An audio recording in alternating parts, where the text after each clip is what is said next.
Fala pessoal, aqui é o Eliel, sejam bem-vindos a mais um vídeo no canal. No vídeo de hoje nós vamos falar sobre o comando polêmico não. A sua utilidade, para quem é que não é, como fazer da maneira correta e se você precisa desse comando.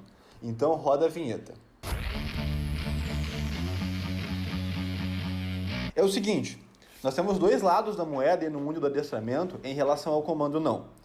O primeiro lado acredita que é um comando fundamental para você ter controle total do seu cão. Então, nós vemos até pessoas que treinam cães para a polícia, treinam cães de alta performance, que são adeptos ao comando não. Do segundo lado, nós temos uma linha do adestramento que fala que se você criar o seu cão da maneira correta, você não precisa do comando não, e que o comando não pode atrapalhar uma educação correta, sendo um reforçador daquele comportamento. Vamos entender isso aí então.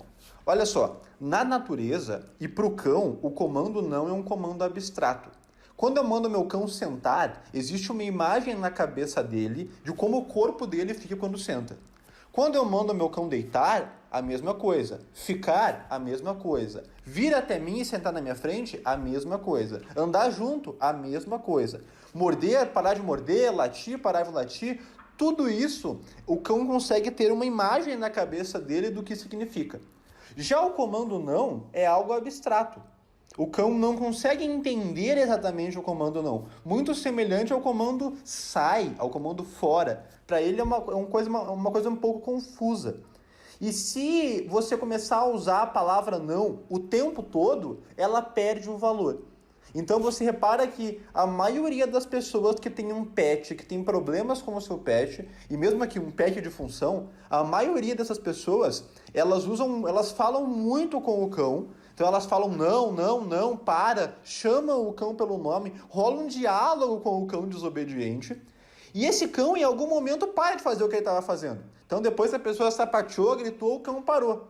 E a pessoa, beleza, nossa, como ele é desobediente, eu tenho que falar várias vezes para ele entender. Não é que o cão não entendeu. A comunicação está quebrada ali, com certeza. E o cão ter parado pode ser porque o tom de voz aumentou, pode ser porque ele perdeu o interesse no que ele estava fazendo, não necessariamente porque a pessoa conversou e resolveu o problema. Então o comando não, ele está muito alinhado com quem conversa muito com o cão e acha que a vida com o cão se resolve na base da conversa. E eu vou confessar uma coisa com vocês, eu converso bastante com a Misty. Por exemplo, eu dou bom dia para ela. Quando eu tiro ela da caixa de transportes de manhã, eu chego, bom dia, Mistoca, e abro a caixa, eu fico na frente, boto o colar a prank collar, o colar de garras ou a guia unificada, aí vou sair com ela, eu dou boa noite com ela, dou boa noite pra ela, boto ela na caixa, boa noite, Misty. Sou uma pessoa muito educada, ela nunca me respondeu até hoje, mas às vezes eu dou risada de alguma coisa, eu converso com a minha esposa sobre ela, às vezes eu e a minha esposa, a gente fazia isso muito com os gatos e acabou respingando um pouco nela, a gente conversa com a Misty e responde por ela. Só que sem estar olhando para ela. Então, na cabeça dela, não é uma comunicação com ela. Eu não fico olhando nos olhos dela e conversando com ela. Não, mas eu converso com a minha esposa e a gente se responde. Por exemplo, a minha esposa dá muita comidinha fora de hora.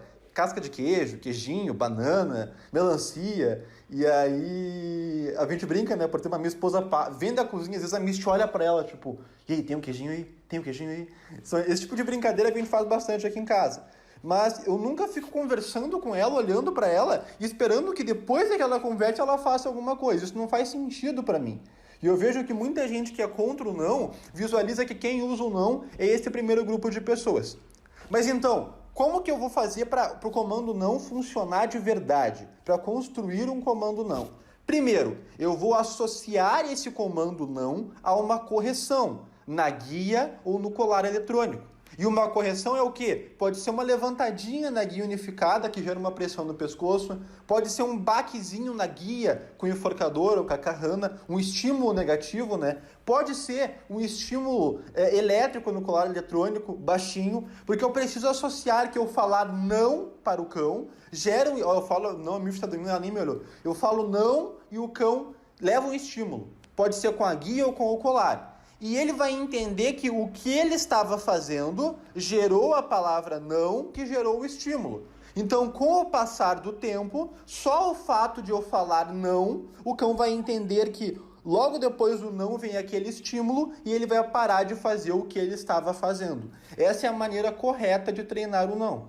E aí, eu não vou usar o não no primeiro momento, eu vou treinar. Então eu vou fazer aulas onde vai ter um momento da minha aula de adestramento onde eu vou propiciar o erro do cão, incentivar o erro, induzir o erro e vou corrigir. Então, por exemplo, eu posso pegar um cão que gosta muito de mexer em chinelos. Eu vou botar um chinelo ali com o colar eletrônico ou com a guia, e quando o cão for mexendo no chinelo, eu vou dizer não, tipo, no mesmo tom que eu vou usar no dia a dia, não, e pá, e vou dar um estímulo. Não é para o cão gritar, não é para enforcar o cão, mas eu preciso dar um estímulo negativo para que ele entenda que aquilo ali não é errado.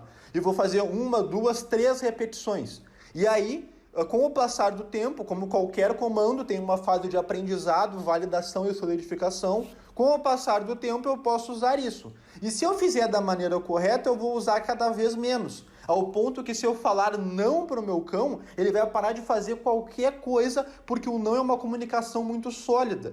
É como se fosse realmente uma correção. E foi feito um trabalho na Alemanha, a Alemanha é o berço da sinofilia, né?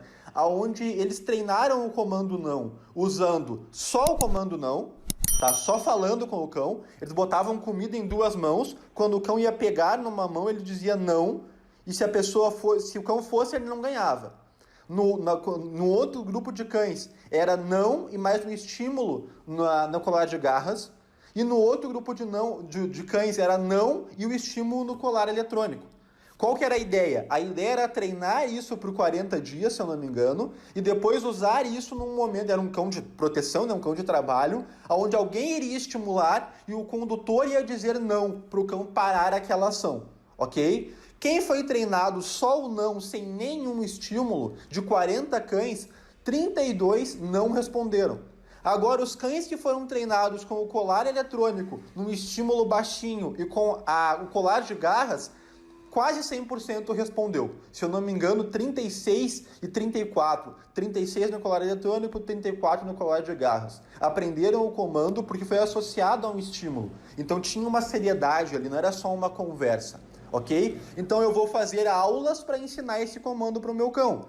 Mas eu não vou usar esse comando sem possibilitar de eu dar um estímulo no cão. Por isso que eu acho que o colar eletrônico é uma das ferramentas que mais facilitam a vida. Porque da maneira correta, o cão pode passar muito tempo com o colar no pescoço. E aí vem um adendo. O colar foi feito para ficar 2 horas no pescoço, bem justo. Se eu deixar ele mais folgadinho, eu posso usar por mais tempo. Se eu deixar bem justo por bastante tempo, cria uma coisa chamada dermatite úmida, que abrem feridas bem feias no pescoço do cão, pode te dar sérios problemas se alguém vir denunciar por maus tratos. Aí o pessoal acha que é o estímulo do colar que machucou, mas é só aquele contato constante ali por muitas horas.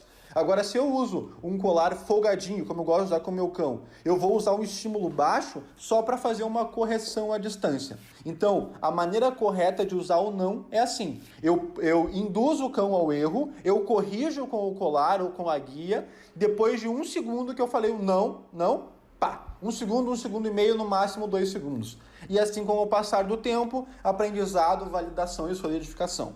Agora, qual que é o outro lado da moeda? Quem acredita que não se deve usar o não? Por exemplo, eu não uso o comando não. Eu falo não, a Misha não entende. Por quê? Porque eu vim de uma escola do Jairo Teixeira, onde nós não usamos o comando não, porque nós adestramos o cão por meio de uma rotina. E essa rotina, o cão passa por restrição, educação e liberdade. E nesse momento de restrição, o meu cão não vai errar, porque ele está na caixa de transportes, no canil, em uma corrente. Quando ele está comigo, ele vai estar sempre de guia ou colar eletrônico sob supervisão. E ele só vai ficar no meu ambiente familiar depois de algum trabalho que direcionou a sua energia. Então o meu cão caminhou, buscou bolinha, treinou mordida, está no comando limitador agora, na mesa dele. Beleza, ele está só em ambientes controlados onde não possibilite que ele erre. E quando ele vai ficar solto no meu ambiente, eu vou estar preparado, sob supervisão, para corrigir pontualmente, caso ele faça algo errado. E eu vou corrigir com um estímulo negativo que ele nem vai associar que é a mim. Com o colar, por exemplo, ou com a carrana, o cão não associa que é a mim, não necessariamente, e ele vai entender que mexer aquilo ali não é necessário. O mais interessante é que se você fizer um trabalho lento, gradual e seguro, como eu gosto de falar, o cão não vai errar. Porque, eu vou exemplo pela Misty aqui, por exemplo. Quando ela chegou, ela ficava na caixa de transportes e na mesa dela. Então ela saía várias vezes por dia do apartamento para fazer higiene a cada 1h30, jogava bolinha várias vezes por dia, cabo de guerra, passeio diário. E ela voltava para a caixa de transportes ou para a mesa, uma mesa bem bacana que ela tem aqui na sala para ela. Agora que ela está com 10 meses, ela fica solta pela casa. Só que o solta dela não é futricando a casa. Não, o solta é nos pés da minha esposa, nos meus pés. Eu vou pro quarto, ela vai junto, ela deita próximo. O solto é próximo à família. Ela não sai futricando a casa, porque ela se condicionou a ficar assim. Se eu preciso que ela saia de perto de mim, eu envio para a caixa ou para a mesa. Então acaba que a maneira como ela foi treinada evitou com que ela mexesse em sapato, subisse na coisa, e eu não preciso usar o não. E aí, se eu precisar que ela pare... Bom, ela ligou a caça em alguém, num gato. Que vem tem gato aqui em casa, mas na rua ou em algum lugar. Ela começou a fazer algo que é inaceitável. O que eu posso fazer, por exemplo, num parque? Foi fazer algo que eu não gosto. Se ela está longe de mim, eu chamo ela, Misty, aqui. Ela vem correndo e anda na minha frente. Ela foi treinada para isso. Se ela está demonstrando agressividade, o que nunca aconteceu, ou fixou em alguma caça, eu dou o comando de solta, o deixa, o alço, que é o comando que eu uso para ela abrir a boca. E ela já aprendeu que esse comando também cancela ataques. Então, eu posso, inclusive, numa etapa mais avançada, fazer o deita à distância. Meu cão está longe de mim, eu correu para algum lugar, eu mando ele deitar e ele deita onde ele estiver. Eu consigo usar outros comandos para cancelar a ação, além do não, tá? Mas eu não sou contra, eu acho que existem muitos caminhos no mundo da sinofilia, no mundo dos cães, cada um escolhe o que quer seguir, tá? Talvez no próximo cão eu faça o trabalho de não, para ver como é que se possibilita, mas a minha visão é, se eu for fazer o trabalho de comando não com um cão, eu quero usar esse comando o mínimo possível. Vai ser uma carta na manga que eu tenho, mas não vai ser algo que eu vou voltar. Se eu preciso usar o mesmo comando 5, 6, 10 vezes por dia, ou até mesmo todos os dias, para o cão fazer a mesma coisa, esse comando não está funcionando. Eu prefiro trabalhar com uma correção que vai corrigir ou vai diminuir a frequência de erros constantemente até parar. Essa é a minha visão. Mas e você? Usa o comando não? Se você usa, em que momentos você usa? Comenta aqui que eu quero saber um pouquinho mais sobre você. Deixe sugestões de vídeo, um forte abraço, se inscreva no canal, curta o vídeo e a gente se vê no próximo episódio. Um forte abraço e até mais.